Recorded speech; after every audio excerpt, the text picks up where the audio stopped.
Hi friends, welcome back to Janu ಜೈಸ್ kitchen. ನಿಮಗೇನಾದರೂ ನಮ್ಮ ಚಾನಲ್ ಇಷ್ಟ ಆಗಿದ್ರೆ ಲೈಕ್ ಆ್ಯಂಡ್ ಸಬ್ಸ್ಕ್ರೈಬ್ ಮಾಡಿ. ಬನ್ನಿ ನಾವಿವತ್ತು ಸ್ವೀಟ್ ಕಾರ್ನ್ ಫ್ರೈಡ್ ರೈಸ್ ಹೇಗೆ ಮಾಡೋದು ಅಂತ ನೋಡೋಣ.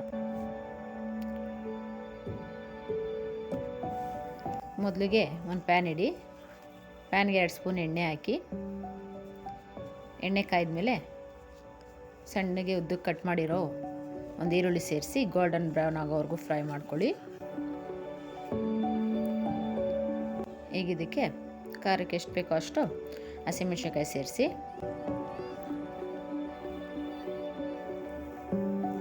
ಈಗ ಸಣ್ಣಗೆ ಉದ್ದಕ್ಕೆ ಕಟ್ ಮಾಡಿರೋ ನೌಕೋಲು, ಬೀನ್ಸ್, ಕ್ಯಾರೆಟ್, ಕ್ಯಾಪ್ಸಿಕಮ್ ಮತ್ತು ಸ್ವೀಟ್ ಕಾರ್ನ್ ಸೇರಿಸಿ ನೀಟಾಗಿ ಫ್ರೈ ಮಾಡಿ. ಇದಕ್ಕೆ ಸಣ್ಣಗೆ ಉದ್ದಕ್ಕೆ ಕಟ್ ಮಾಡಿರೋ ಟೊಮೊಟೊ ಸೇರಿಸಿ ಫ್ರೈ ಮಾಡ್ಕೊಳ್ಳಿ. ಒಂದು 5 ನಿಮಿಷ ಕುಕ್ ಮಾಡಿ, ಆಮೇಲೆ ರುಚಿಗೆ ತಕ್ಕಷ್ಟು ಉಪ್ಪು ಸೇರಿಸಿ ನೀಟಾಗಿ ಮಿಕ್ಸ್ ಮಾಡ್ಕೊಳ್ಳಿ.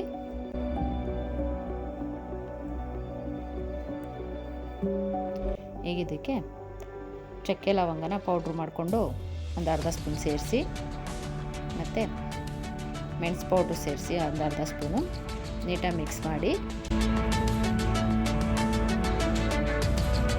ಈಗ ಉದುರಾಗಿ ಬೇಯಿಸಿರೋ 1 ಕಪ್ ಅನ್ನ ಸೇರಿಸಿ ನೀಟಾಗಿ ಮಿಕ್ಸ್ ಮಾಡ್ಕೊಳ್ಳಿ. ನೋಡಿ friends, sweet corn fried rice ರೆಡಿಯಾಗಿದೆ.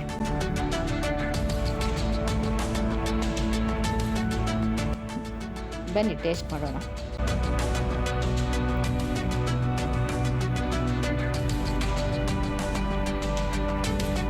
ಸೂಪರ್ ಆಗಿದೆ ಫ್ರೆಂಡ್ಸ್.